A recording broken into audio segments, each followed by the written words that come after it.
this computer.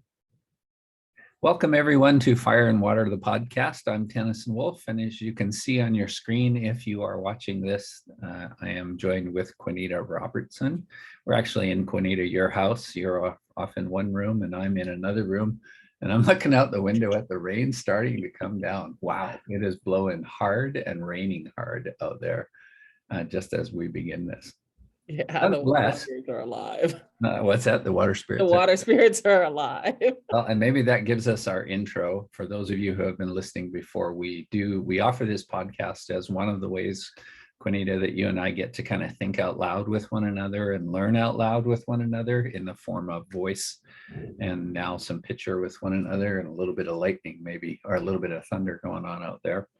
And our hope is to continue to contribute in wise and soulful ways, with invitations for folks who come along to be in their wise and soulful ways, and to share some of what we keep learning on the journey that is guiding, eldering, teaching, creating with lots of different bodies of work, but includes our fire and water journey.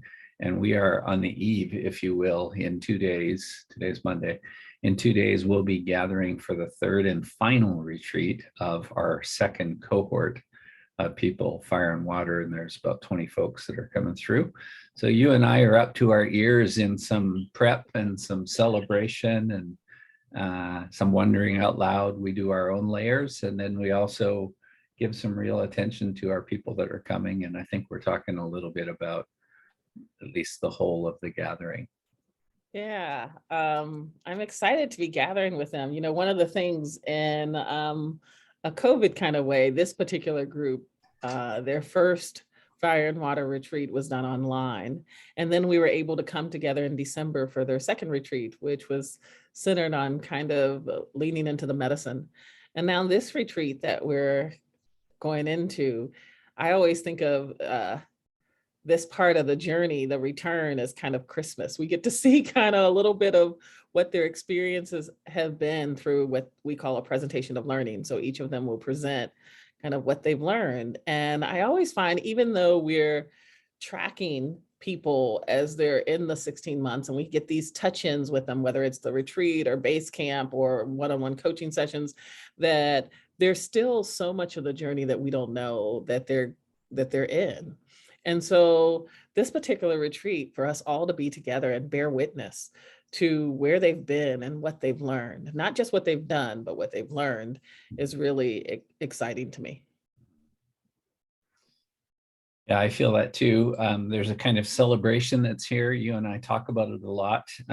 You've spoken this many times. There is something celebratory and gift receiving when we get to see and hear and witness these presentations of learning. I'm thinking back to a couple of days ago on Saturday, we did one of our attempts to sort of cross-pollinate, and we offered a little session on a Saturday morning that had a few people from each of our 3 cohorts, one that is already completed, the second that we're talking about in coming up here this week, and the third that is running and will complete in November, I think it is, of this year, later this year. It was so much fun to see those people together with one another. And you and I have the unique situation and advantage of knowing all of them. Yes. But to see them meeting each other, or, you know, finding this little connection and watching them light up with something was pretty cool to see. I say all of that here because it's pretty encouraging. I love the thought that we're coming in with this group this week, and after all of the encouragement that we have done with folks individually and in groups and in the whole group, to take the deeply inner path, to do their own work, to do their own healing, and to hold container and offer guidance and eldering on all of that.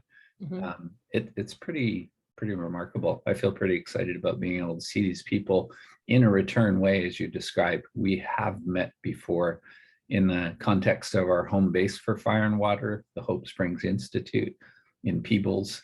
And so people know what it feels like to be there. And I'm pretty excited about seeing them return to this place of familiarity and this place of celebration. Yeah, and I think one of the things for me that makes it kind of a little bit more Mm, alive mm, in that crossing over cohorts that you've talked about. Like mm, we were with our alum last month, and mm. then was it, a month or 2 months beforehand, we were with the third cohort. Yeah. And so to be with them so close together Mhm. and to be able to feel kind of the different flavors of the different cohorts. Yeah. And not only that, but the alum have been intentional at times along this journey of reaching out to the Mm, different cohorts, and whether it's sending them a message of this is our wish for you, or sending yeah. them a gift along the way. And it's one thing to be able to experience, I think, the alum in a video or Mhm. in a gift, but it's another thing to like be live time, real time with them, that we got to be with them just a couple of days ago, which is exciting to me. That's totally cool. Well, Quinita, as we come into this third and final retreat for this cohort, Yeah. knowing that that is nested within a bunch of journeys here and a bunch of learning for you and I, are there any particular themes that you feel stand out as, um, or just that your intuition tells you are important as we come into this gathering and the holding of a third retreat with them? Yeah. I think one of the things is that they're coming into a community that already exists. Mm. Mm. And so they're coming into a community that already exists. And when they come in, the community is different You're talking about because, just this cohort, right? yeah, so this cohort, Yeah. when in finishing this is what I'm speaking to, is part of what in the return of this retreat at the end, they're moving into a community that is already there. Yeah.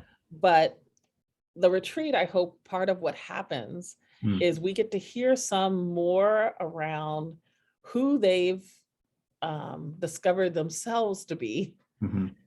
what geniuses they bring into the world, Mhm. that then they get to bring and offer Mhm. into this wider community that not only changes who they are again, but changes the community itself. Mhm. Yeah. What about you? Yeah, I told you that when I was flying on the plane yesterday, I guess that was to come out here, so that you and I could be in our connection and our prep and all of this.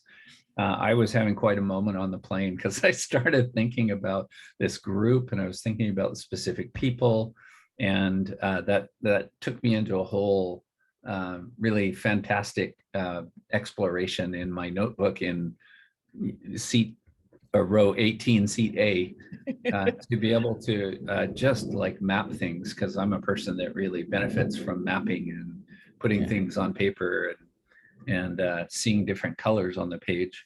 And so I was really getting a lot of things. I felt like it was a kind of download of sorts, and the time passed really quickly as I was just exploring all of this.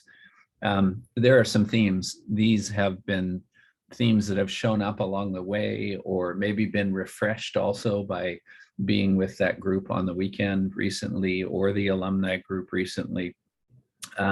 One of the themes, so you and I have been inviting the people that we're with as well as ourselves to notice the patterns. What do we see? What are we continuing to try to encourage?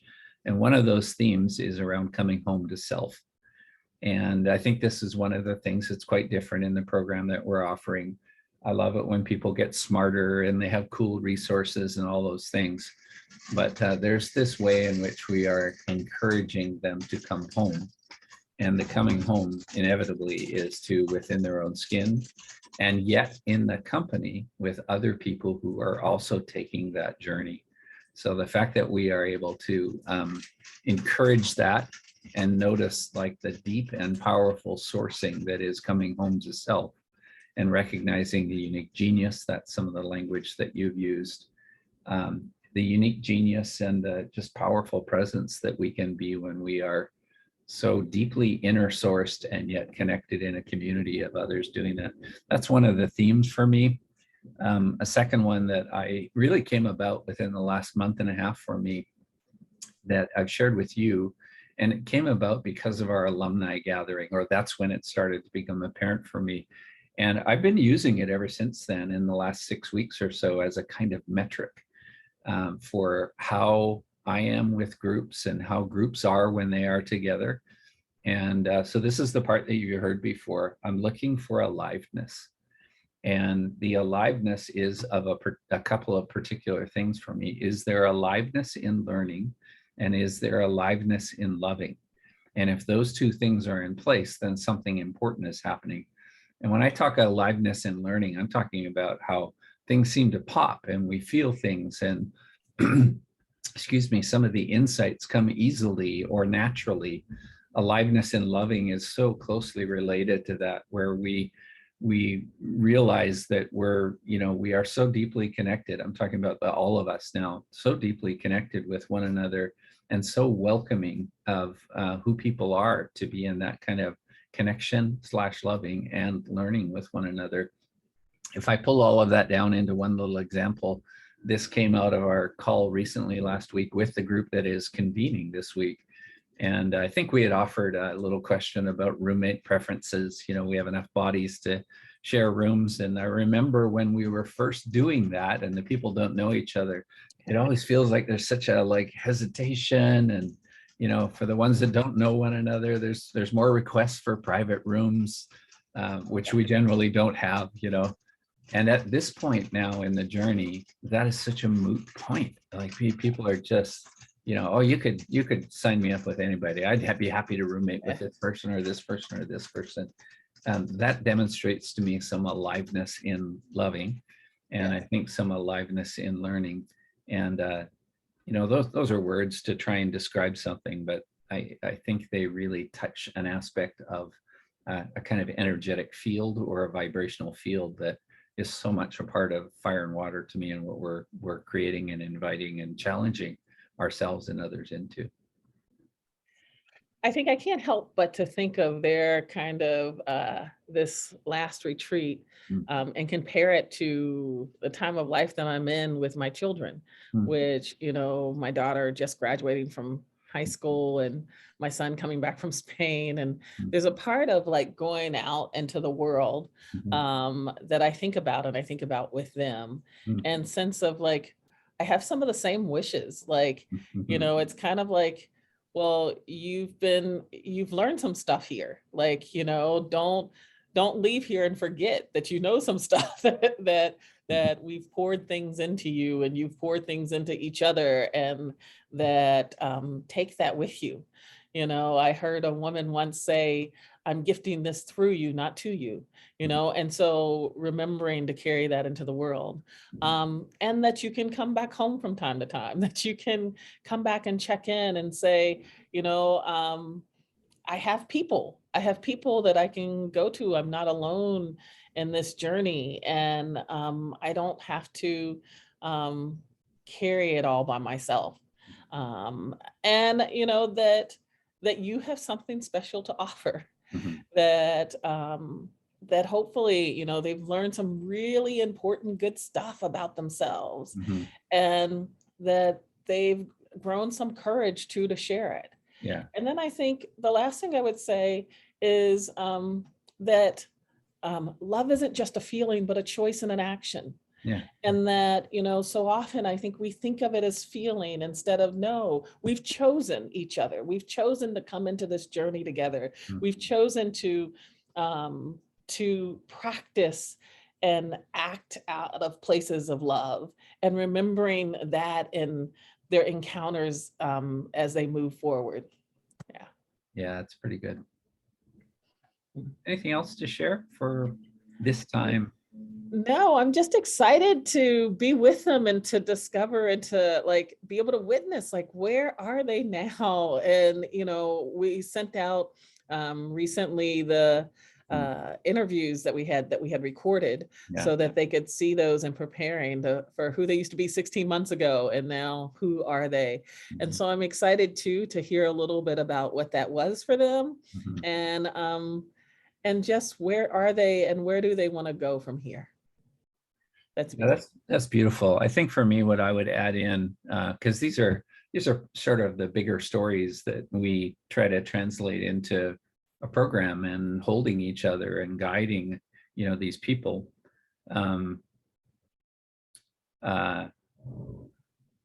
we use the language a fair amount of helping people to become what they're really meant to do. And sometimes that is some painful letting go and some painful, life experience that is tough to get through. But behind all of that is a desire to, sometimes the way that I think of it is, help people get out of the noise of the world and into the clarity of voice of, or instinct or intuition or calling, for that matter, of who they are. And so it's not a small thing to wrap up a journey like this. I know that as we're together, you and I are planning things, we'll do some things to both ceremonialize as well as, be deliberate in process to kind of build story and commitment of practice and some of those things so that we can send people in a good way again. But it's not a small thing to take that journey. And I feel proud of what you and I have been able to create and offer. And I really feel proud of the people that continue to come and trust us, sometimes fight with us a little bit to be in the journey. But it's not a small thing to anchor intention in the becoming of who you're meant to be in the world, and stripping away some of the other stuff that sometimes just defaults many of us into, a life of less conscious choice. So all of that and a bunch of other things go into some pretty strong joy in my heart to anticipate and welcome these folks coming and to continue creating as you and I are doing this way. Yeah, I think that's good. Yeah. I look forward to checking back in later and letting them know how it went. There we go. That's right. We'll do a follow-up. Yes. Well, as always, thanks to you who are listening and watching. Thanks to Joe also, for the one who kind of helps work these podcasts into posting them and getting them out on time and making them available. That's you and you, Quinita, and Joe, that put a lot of effort into that. We have a few different websites that you can follow up and reach us at. Quinita is nazuzu.com. I'm tennysonwolf.com. Our Fire and Water site is fireandwaterleadership.weebly.com. And we're pretty close to another website here, qtwisdom.com, that will link up some of that stuff together and put us in a place of being reached in a simple way that way also. Thanks everyone for today. And cool, we made it through this rain and thunder for this little episode. Yes. Okay. Thank you.